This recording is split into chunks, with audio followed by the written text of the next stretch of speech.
अध्याय प्रचेताओं को श्री विष्णु भगवान का वरदान। विदुर जी ने कहा, ब्राह्मण, आपने राजा प्राचीन वर्ही के जिन पुत्रों का वर्णन किया था, उन्होंने रुद्र गीत के द्वारा श्री हरि की स्तुति करके क्या सिद्धि प्राप्त की?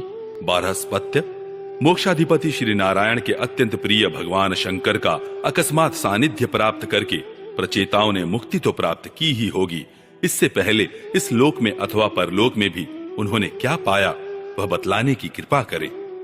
श्री मैत्रेय जी ने कहा, विदुर जी, पिता के आज्ञाकारी प्रचेताओं ने समुद्र के अंदर खड़े रहकर रुद्र गीत के जप रूपी यज्ञ और तपस्या के द्वारा समस्त शरीरों के उत्पादक भगवान श्री हरि को प्रसन्न कर लिया।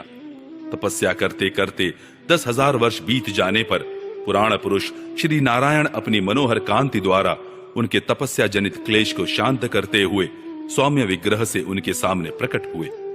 गरुड़ जी के कंधे पर बैठे हुए श्री भगवान ऐसे जान पड़ते थे मानो सुमेरु के शिखर पर कोई श्याम घटा छाई हो। उनके श्री अंग में मनोहर पीतांबर और कंठ में कौस्तुभ मणि सुशोभित थी। अपनी दिव्य प्रभा से वे सब दिशाओं का अंधकार दूर कर रहे थे। चमकीले सुवर्णमय आभूषणों से युक्त उनके कमनीय कपोल और मनोहर मुखमंडल की अपूर्व शोभा हो रही थी। उनके मस्तक पर झिलमिलाता हुआ मुकुट शोभायमान था। प्रभु की 8 भुजाओं में 8 आयुध थे। देवता, मुनि और पार्षदगण सेवा में उपस्थित थे तथा गरुड़ जी किन्नरों की भांति साममय पंखों की ध्वनि से कीर्तिगान कर रहे थे। उनकी 8 लंबी लंबी स्थूल भुजाओं के बीच में लक्ष्मी जी से स्पर्धा करने वाली वनमाला विराजमान थी। आदि पुरुष श्री नारायण ने इस प्रकार पधार कर अपने शरणागत प्रचेताओं की ओर दया दृष्टि से निहारते हुए मेघ के समान गंभीर वाणी में कहा। श्री भगवान ने कहा, राजपुत्रो, तुम्हारा कल्याण हो। तुम सब में परस्पर बड़ा प्रेम है और स्नेहवश तुम एक ही धर्म का पालन कर रहे हो। तुम्हारे इस आदर्श सौहार्द से मैं बड़ा प्रसन्न हूं। मुझसे वर मांगो।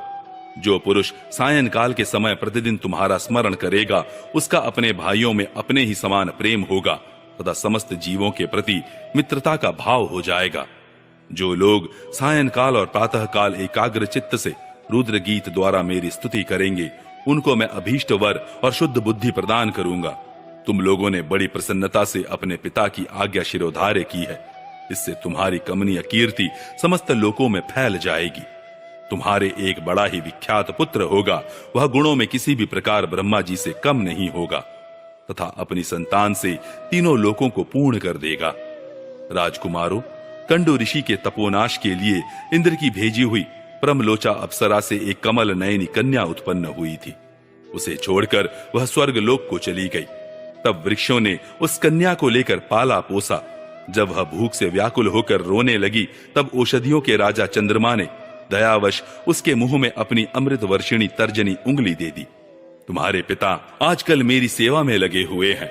उन्होंने तुम्हें संतान उत्पन्न करने की आज्ञा दी है, अतः तुम शीघ्र ही उस देवोपम सुंदरी कन्या से विवाह कर लो।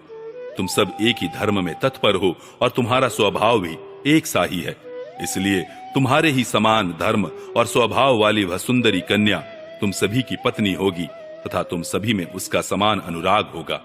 तुम लोग मेरी कृपा से 10 लाख दिव्य वर्षों तक पूर्ण बलवान रहकर अनेकों प्रकार के पार्थिव और दिव्य भोग भोगोगे। मेरी अविचल भक्ति से हृदय का समस्त वासना रूप मल दग्ध हो जाने पर तुम इस लोक तथा परलोक के नरक तुल्य भोगों से उपरत होकर मेरे परम धाम को जाओगे। जिन लोगों के कर्म भगवत दर्पण बुद्धि से होते हैं और जिनका सारा समय मेरी कथा वार्ताओं में ही बीतता है, वे गृहस्थ आश्रम में रहें तो भी घर उनके बंधन का कारण नहीं होते। वे नित्य प्रति मेरी लीलाएं सुनते रहते हैं। इसलिए ब्रह्मवादी वक्ताओं के द्वारा मैं ज्ञान स्वरूप पर ब्रह्म उनके हृदय में नित्य नया नया सा भासता रहता हूं और मुझे प्राप्त कर लेने पर जीवों को न मोह हो सकता है, न शोक और न हर्ष ही। श्री मैत्रेय जी कहते हैं, भगवान के दर्शनों से प्रचेताओं का रजोगुण तमोगुण मल नष्ट हो चुका था। जब उनसे सकल पुरुषार्थों के आश्रय और सबके परम सुहृद श्री हरि ने इस प्रकार कहा, तब वे हाथ जोड़कर गदगद वाणी से कहने लगे। प्रचेताओं ने कहा, प्रभु, आप भक्तों के क्लेश दूर करने वाले हैं। हम आपको नमस्कार करते हैं। वेद आपके उदार गुण और नामों का निरूपण करते हैं। आपका वेग मन और वाणी के वेग से भी बढ़कर है तथा आपका स्वरूप सभी इंद्रियों की गति से परे है। हम आपको बार बार नमस्कार करते हैं। आप अपने स्वरूप में स्थित रहने के कारण नित्य शुद्ध और शांत हैं। मन रूप निमित्त के कारण हमें आप में यह मिथ्या द्वैत भास रहा है। वास्तव में जगत की उत्पत्ति, स्थिति और लय के लिए आप माया के गुणों को स्वीकार करके ही ब्रह्मा, विष्णु और महादेव रूप धारण करते हैं। हम आपको नमस्कार करते हैं। आप विशुद्ध सत्व स्वरूप हैं। आपका ज्ञान संसार बंधन को दूर कर देता है। आप ही समस्त भागवतों के प्रभु वसुदेव नंदन भगवान श्री कृष्ण हैं। आपको नमस्कार है। आपकी ही नाभि से ब्रह्मांड रूप कमल प्रकट हुआ था। आपके कंठ में कमल कुसुमों की माला सुशोभित है तथा आपके चरण कमल के समान कोमल है। कमल नयन, आपको नमस्कार है। आप कमल कुसुम की केसर के समान स्वच्छ पीतांबर धारण किए हुए हैं। समस्त भूतों के आश्रय स्थान हैं तथा सबके साक्षी हैं। हम आपको नमस्कार करते हैं। भगवन, आपका यह स्वरूप संपूर्ण क्लेशों की निवृत्ति करने वाला है।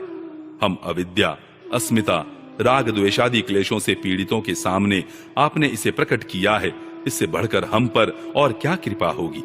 अमंगलहारी प्रभु, दीनों पर दया करने वाले समर्थ पुरुषों को इतनी ही कृपा करनी चाहिए कि समय समय पर उन दीन जनों को ये हमारे हैं इस प्रकार स्मरण कर लिया करें। इसी से उनके आश्रितों का चित्त शांत हो जाता है। आप तो क्षुद्र से क्षुद्र प्राणियों के भी अंतःकरणों में अंतर्यामी रूप से विराजमान रहते हैं। फिर आपके उपासक हम लोग जो जो कामनाएं करते हैं, हमारी उन कामनाओं को आप क्यों न जान लेंगे। जगदीश्वर, आप मोक्ष का मार्ग दिखाने वाले और स्वयं पुरुषार्थ स्वरूप हैं। आप हम पर प्रसन्न हैं। इससे बढ़कर हमें और क्या चाहिए। बस हमारा अभीष्ट वर तो आपकी प्रसन्नता ही है। तथापि नाथ, हम एक वर आपसे अवश्य मांगते हैं। प्रभु, आप प्रकृति आदि से परे हैं और आपकी विभूतियों का भी कोई अंत नहीं है। इसलिए आप अनंत कहे जाते हैं। यदि भ्रमर को अनायास ही कल्प वृक्ष मिल जाए तो क्या वह किसी दूसरे वृक्ष का सेवन करेगा। तब आपकी चरण शरण में आकर हम क्या क्या मांगेंगे। हम आपसे केवल यही मांगते हैं कि जब तक आपकी माया से मोहित होकर हम अपने कर्मानुसार संसार में भ्रमते रहें, तब तक जन्म जन्म में हमें आपके प्रेमी भक्तों का संग प्राप्त होता रहे। हम तो भगवत भक्तों के क्षण भर के संग के सामने स्वर्ग और मोक्ष को भी कुछ नहीं समझते। फिर मानवी भोगों की तो बात ही क्या है। भगवत भक्तों के समाज में सदा सर्वदा भगवान की मधुर मधुर कथाएं होती रहती हैं, जिनके श्रवण मात्र से भोग तृष्णा शांत हो जाती है। वही प्राणियों में किसी प्रकार का वैर विरोध या उद्वेग नहीं रहता। अच्छे अच्छे कथा प्रसंगों द्वारा निष्काम भाव से सन्यासियों के एकमात्र आश्रय साक्षात श्री नारायण देव का बार बार गुणगान होता रहता है। आपके वे भक्तजन तीर्थों को पवित्र करने के उद्देश्य से पृथ्वी पर पैदल ही विचरते रहते हैं। भला उनका समागम संसार से भयभीत हुए पुरुषों को कैसे रुचिकर न होगा। भगवान, आपके प्रिय सखा भगवान शंकर के क्षण भर के समागम से ही आज हमें आपका साक्षात दर्शन प्राप्त हुआ है। आप जन्म मरण रूप दुस्साध्य रोग के श्रेष्ठतम वैद्य हैं। अतः अब हमने आपका ही आश्रय लिया है। प्रभु, हमने समाहित चित्त से जो कुछ अध्ययन किया है, निरंतर सेवा शुश्रूषा करके गुरु, ब्राह्मण और वृद्ध जनों को प्रसन्न किया है तथा दोष बुद्धि त्याग कर श्रेष्ठ पुरुष, सुहृदगण, बंधु वर्ग एवं समस्त प्राणियों की वंदना की है और अन्नादि को त्याग कर दीर्घ काल तक जल में खड़े रहकर तपस्या की है। वह सब आप सर्वव्यापक पुरुषोत्तम के संतोष का कारण हो, यही वर मांगते हैं। स्वामिन, आपकी महिमा का पार न पाकर भी स्वयंभू मनु, स्वयं ब्रह्मा जी, भगवान शंकर तथा तप और ज्ञान से शुद्ध चित्त हुए अन्य पुरुष निरंतर आपकी स्तुति करते रहते हैं।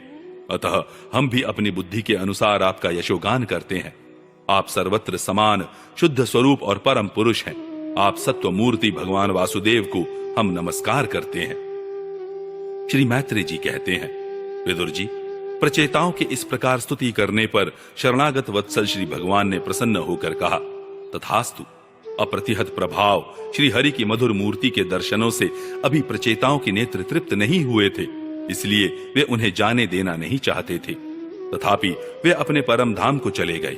इसके पश्चात प्रचेताओं ने समुद्र के जल से बाहर निकलकर देखा कि सारी पृथ्वी को ऊंचे ऊंचे वृक्षों ने ढक दिया है, जो मानो स्वर्ग का मार्ग रोकने के लिए ही इतने बढ़ गए थे। यह देखकर वे वृक्षों पर बड़े कुपित हुए। तब उन्होंने पृथ्वी को वृक्ष, लता आदि से रहित कर देने के लिए अपने मुख से प्रचंड वायु और अग्नि को छोड़ा। जैसे कालाग्नि रुद्र प्रलय काल में छोड़ते हैं। जब ब्रह्मा जी ने देखा कि वे सारे वृक्षों को भस्म कर रहे हैं, तब वे वहां आए और प्राचीन बरही के पुत्रों को उन्होंने युक्तिपूर्वक समझाकर शांत किया। फिर जो कुछ वृक्ष वहां बचे थे, उन्होंने डरकर ब्रह्मा जी के कहने से वह कन्या लाकर प्रचेताओं को दी। प्रचेताओं ने भी ब्रह्मा जी के आदेश से उस मारिशा नाम की कन्या से विवाह कर लिया। इसी के गर्भ से ब्रह्मा जी के पुत्र दक्ष ने श्री महादेव जी की अवज्ञा के कारण अपना पूर्व शरीर त्याग कर जन्म लिया।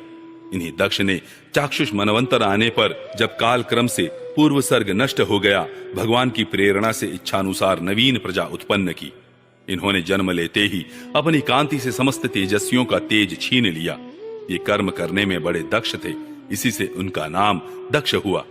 इन्हें ब्रह्मा जी ने प्रजापतियों के नायक के पद पर अभिषिक्त कर सृष्टि की रक्षा के लिए नियुक्त किया, और इन्होंने मरीचि आदि दूसरे प्रजापतियों को अपने अपने कार्य में नियुक्त किया।